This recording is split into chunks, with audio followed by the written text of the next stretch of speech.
मित्रो, श्रीमंतीविषयी काही एक भ्रामक कल्पना समाजात आहेत, त्या समजून घेणं अतिशय गरजेचं आहे. कारण या कल्पनांना बळी पडून लोकांनी आपलं आरोग्य बिघडून घेतलं, लोकांनी आपली परिस्थिती बिघडून घेतलेली आहे. त्यामुळं श्रीमंतीविषयीच्या भ्रामक कल्पना आपल्याला दूर करणं अतिशय गरजेची गोष्ट आहे. आता एक जणाला मी म्हणालो की बाबा तुम्ही कधी उठतो? आम्ही श्रीमंत म्हणले मी 10-11च्या नंतरच उठत असतो. गरिबाच्या कामं आहेत म्हणले ते लवकर उठून कामाला लागणं. म्हणजे लवकर उठून कामाला लागणं हे गरिबाचं लक्षण आहे. श्रीमंतीचं लक्षण म्हणजे उशिरा उठणं असं आहे. आणि आणखीन एक गोष्ट म्हणजे फक्त खिशात खडकू असणं म्हणजे श्रीमंती आणि थोडे पैसे कमी असणं म्हणजे गरीब, ही सुद्धा एक भ्रामक कल्पना आहे. केवळ पैसा म्हणजे श्रीमंती नाही, तर आरोग्य धन संपदा असं म्हटलं जातं. म्हणजे आरोग्य सुद्धा संपत्ती आहे. बापू लवकर उठून व्यायाम वगैरे केला, ध्यान साधना केली, प्राणायाम केला, योगासन केले तर शरीर पण चांगलं राहते. शरीर ही मोठी संपत्ती आहे. लक्षात आलं? म्हणून ह्या काही भ्रामक कल्पना. एखादा माणूस पायी चालू लागला काय म्हणतात? अरे गरीब आहे. ती काही त्या मुलाला सांगत होती. ते छोट्या मुलानं बाळानं विचारलं, हे लोक पायी का चालले? सकाळची वेळ होती, ती मॉर्निंग वॉकला कोणी असेल, कोणी कोणत्या कामाला असतं. आता तिला काय माहिती आहे? ती महिला होती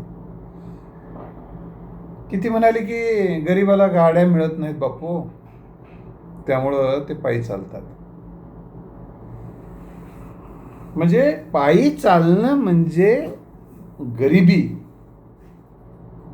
या संकल्पनेमुळे माणसं. आणि विशेष म्हणजे आणखीन काही संदर्भ देईल की शारीरिक श्रम करणे म्हणजे गरिबीचं लक्षण आहे. आणि पाणी घेऊन न पिणे हातानं म्हणजे श्रीमंतीचं लक्षण. म्हणजे शारीरिक श्रमाचे काम हे श्रीमंतीचं लक्षण नव्हे, ते गरिबीचं लक्षण आहे. आम्ही श्रीमंत आहोत, त्यामुळे आम्ही पाणी सुद्धा हातानं घेऊन पित नाही. म्हणजे अनेक जण अभिमानानं सांगतात की माझ्या लेकराला पाणी सुद्धा घेऊन प्यायची गरज नाही, अशा श्रीमंत घरात दिलो. उश्याला नौकर, पायाला नौकर, अशा पद्धतीची श्रीमंती आहे. शेतात पाऊल टाकायचं नाही, हातानं वाढून सुद्धा घ्यायचं नाही. वाढून द्यायला माणसं आहेत, फक्त आता जिरून द्यायलाच माणसं आणायचे राहिलेत, एवढंच ते काय भाग राहिलाय. म्हणजे ही एक अशा श्रीमंतीच्या भ्रामक कल्पनामुळे आरोग्याचा विनाश होऊन गेलेला आहे. म्हणजे एखादी महिला म्हटली, बाई मी घरातलं मी झाडते, कपडे धुते, मी स्वयंपाक करते. करत असाल माहीत, तुम्ही गरीब असल्यामुळे करावं लागते. म्हणजे दुसरी मी काहीच करणार बाई म्हणली, रील बघत बसते म्हणली. फक्त का? श्रीमंत आहोत म्हणले आम्ही. म्हणजे काहीच काम न करणे ही श्रीमंतीची व्याख्या. आळसात जीवन कंटणे श्रीमंतीची व्याख्या. त्यामुळे हात पाय हलवायची सुद्धा गरज नाही, इतके आम्ही श्रीमंत आहोत. मग हातपाय हलवायला सुद्धा माणसं ठेवावे लागतात. मग हात उचलून ठेवायला हात, पाय उचलून सुद्धा ठेवायला हात, पोटातली हवा काढून टाकायला सुद्धा हा पाय उचलायला, बाजूला करायला माणसं. म्हणजे काय हे सगळं श्रीमंतीविषयीच्या भ्रामक कल्पना. आणि खर्च जास्त. आम्ही खर्च करताना बघायचीच आम्हाला गरज नाही, कितीही खर्च करू शकतो. म्हणजे अति खर्च, कशावरही किती खर्च करू शकतो, म्हणजे आम्ही श्रीमंत आहोत. म्हणजे किती खर्च करायचा, कशावरही खर्च करायचा, किती खाण्यावर, म्हणजे त्याच्यामुळं आरोग्य, जीवनशैली खराब होऊन जाते. आता मला सांगा, कामाचा विषय निघाला होता. आम्ही श्रीमंत आहोत, आम्हाला आमच्या शेतातला माल विकायला लाज वाटते, आम्ही माल विकत नसतो, एकदाच देऊन टाकतो. घेऊन जातात ते शेतात एक काहीच विकत नाही आम्ही किरकोळमध्ये. काय मी किरकोळ वाटलो काय किरकोळमध्ये माल विकायला? म्हणजे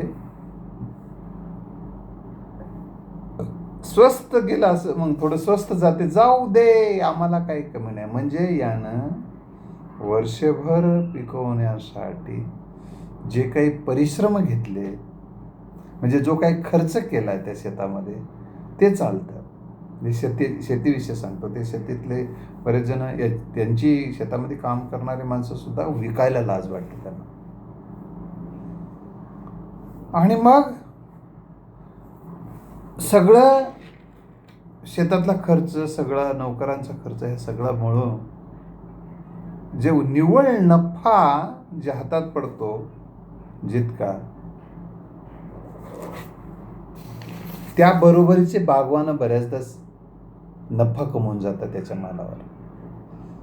मग आपला माल उत्पन्न करणे आणि आपणच ते विकलो तर मित्रहो, नक्कीच आपण श्रीमंत व्हायला मदत होते.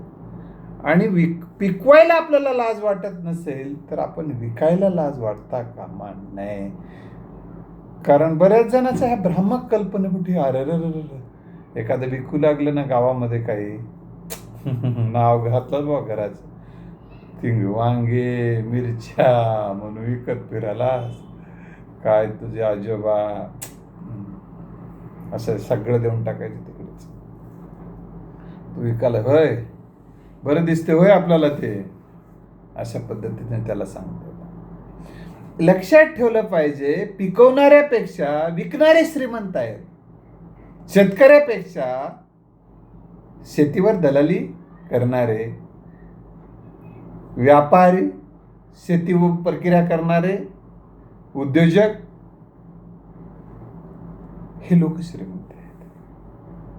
पिकवणारा चे बेहाल आहेत तरी, आणि विकणाऱ्याचे ते मालामाल आहेत तरी, आमचं आणखीनही डोक्यामध्ये या भ्रामक कल्पनेतून आम्हाला बाहेर यायला काही जणांना नको वाटतंय.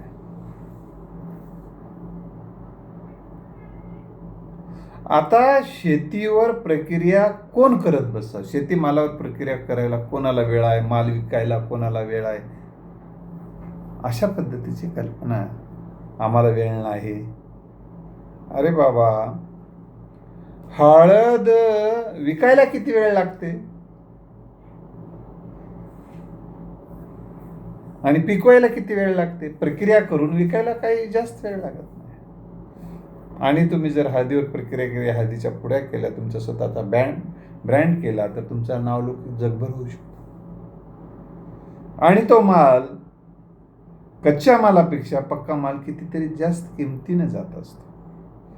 या सगळ्या गोष्टीचा विचार करून आपण एक उद्योजक बनतो, आपण एक व्यावसायिक बनतो, आपण एक व्यापारी बनतो, आपली एक नवी ओळख तयार होते, आपला एक ब्रँड तयार होतो.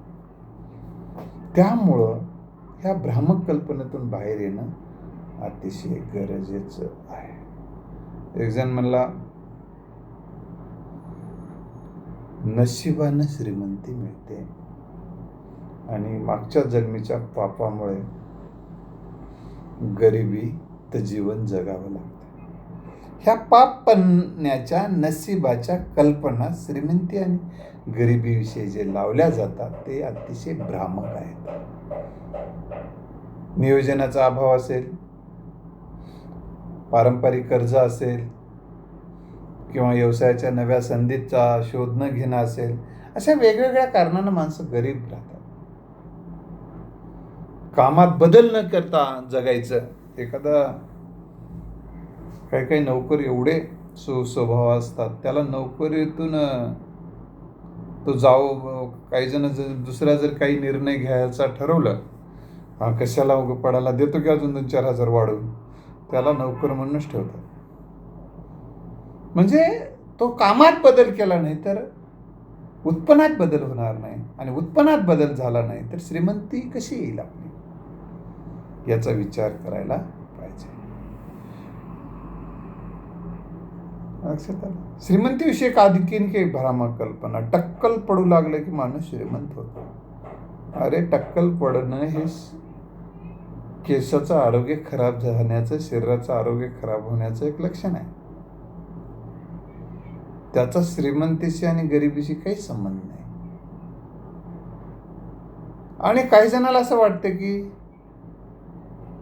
नोकरी लागली म्हणजे माणूस श्रीमंत होतो, नोकरी लागली नाही तर माणूस गरीब राहतो. असं नाहीये. कोट्याधीशांच्या यादीमध्ये व्यापारी, उद्योजक आणि व्यावसायिक, गुंतवणूकदार, पेटेंट धारक आहेत. कोट्याधीशांच्या यादीमध्ये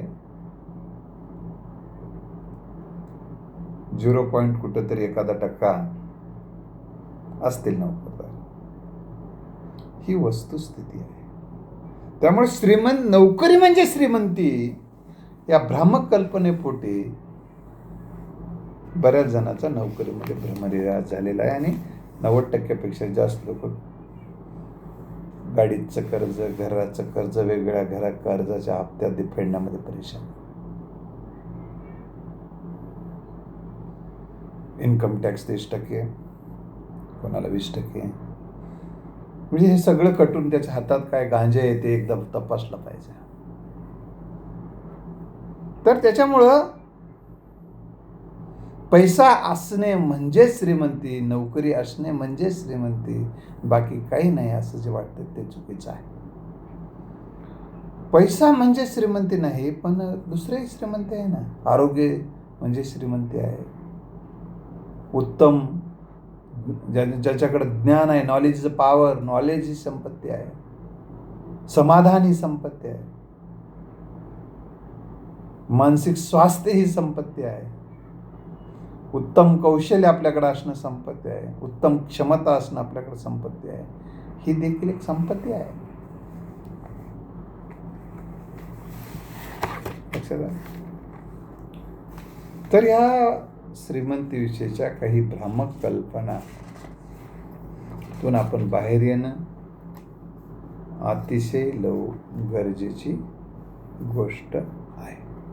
तर या आणि अशाच काही महत्त्वाच्या विषयावर आपण बोलत राहू. धन्यवाद.